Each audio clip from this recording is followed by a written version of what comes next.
The Bitcoin sector is now quite active because of this SEC's recent litigation against Coinbase and Finance, and we have a few important updates to highlight first. You guys, these two cases are going to be enormous.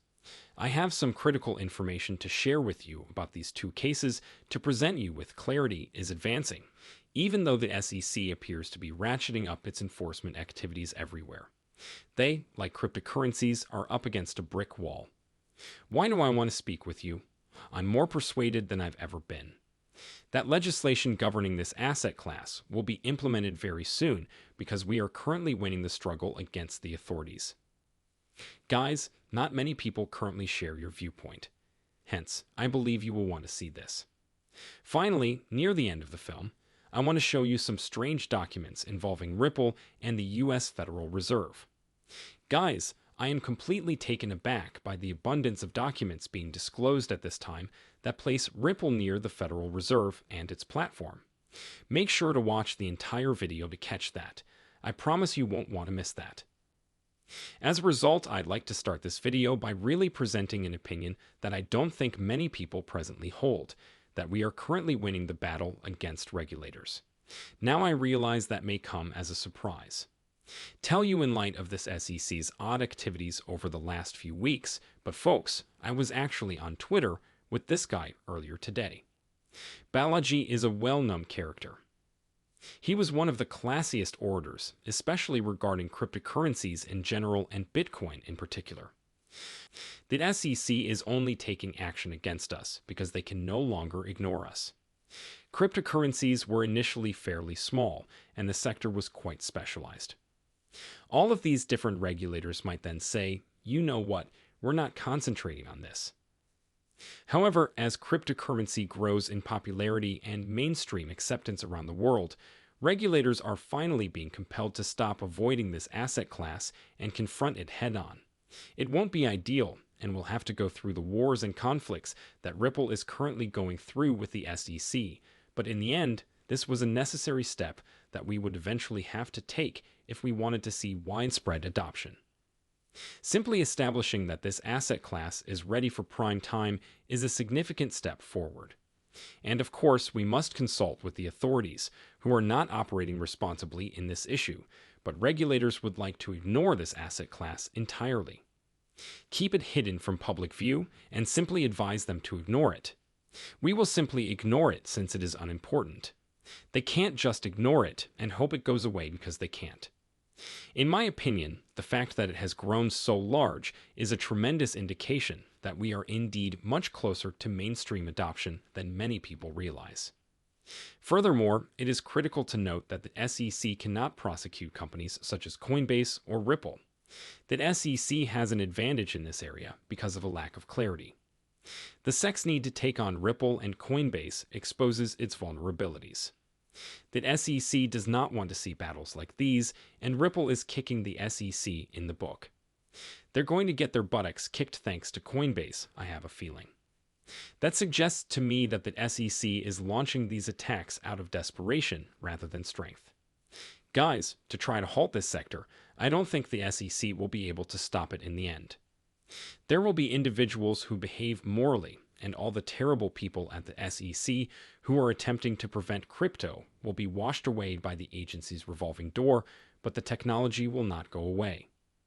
The interim builders will keep on building, and this industry will only grow more strong until the SEC and other regulators are forced to cave. Biology expressed this with eloquence in this Twitter place, and I felt like you guys needed to hear it because I believe it is critical. Moving on, I'd want to talk about some shocking occurrences in the Coinbase community. We are now learning that Binance is being actively pursued by the SEC, and that the SEC has requested that all of Biden's assets be frozen, which is an extraordinary action. In essence, the SEC is arguing that Binance could fail at any time, and that the court should take extreme measures to protect retail investors by freezing all of Binance's assets now that we know this. According to other attorneys I've spoken to succeed in their endeavor to freeze all of the finance's assets, the situation at Binance would have to be substantially worse than it is essentially, The SEC is aiming to obtain these assets that were previously frozen. Lawyers who have expressed tremendous skepticism regarding finance have conceded that the SEC's odds of success are slim. However, what this shows us is that the SEC is undoubtedly upset with CZ for coming up with and identifying their FTX links, and I believe that what we're seeing is a result of that.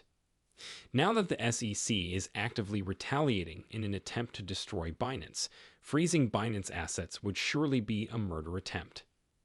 Because the assets that SEC wishes to freeze are those of retail investors, it has nothing to do with defending those persons and is merely a surprise turn of events.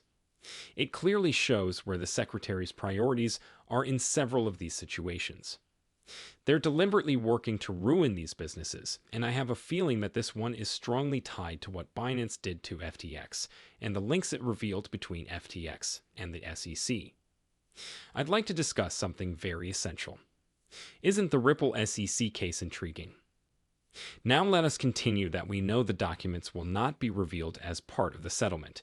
It is worth noting that House Financial Services Chairman Patrick McHenry scheduled a hearing on cryptocurrencies on the same day those emails were supposed to be published.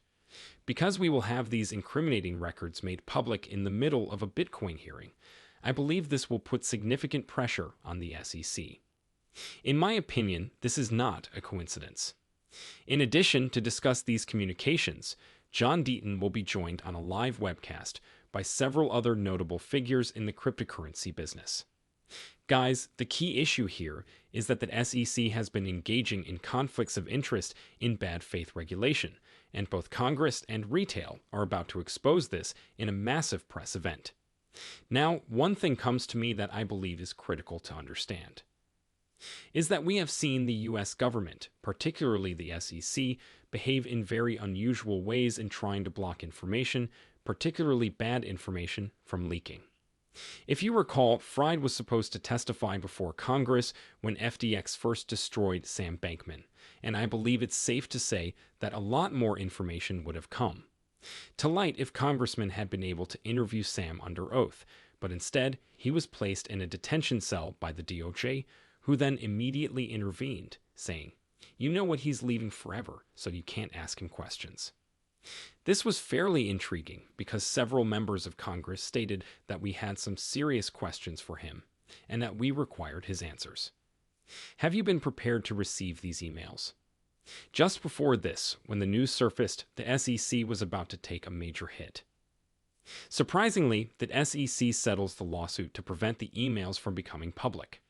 Now, I'll concede that many of the specialists who are following this case are skeptical. Don't expect the SEC to settle. They believe that SEC will be successful. I've always thought that the SEC would concur.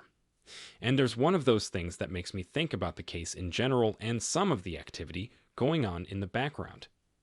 And inquire, was this always the plan? Guys, the number of docs I'm looking at right now that state the United States has 2 quick payment platforms astounds me. There are things like Swift and GPI, and many different businesses, like MasterCard and Visa, are working on ways to transport money all over the world. However, Ripple is the only company that shows next to the Fed the most frequently. This is incredible to me. It astounds me that the Federal Reserve is directly partnering with Ripple to establish a new payments platform while the SEC is suing Ripple, and there is so much ambiguity and FUD surrounding XRP. Entire nations and U.S. territories are forming CBCs on the XRP ledger, along with the understanding that XRP will most likely be the first. Cryptocurrency with absolute market clarity, all of that information. It makes you wonder how much of the Ripple SEC case was predetermined, guys, when you look back on it all, to unfold in this manner. What percentage of this was the United States saying, "Hey, we need a framework for cryptocurrencies in the United States. We can't let Congress impose rules on us." Arbitrary in its own right, this was always meant to be the situation that defined what a crypto commodity is.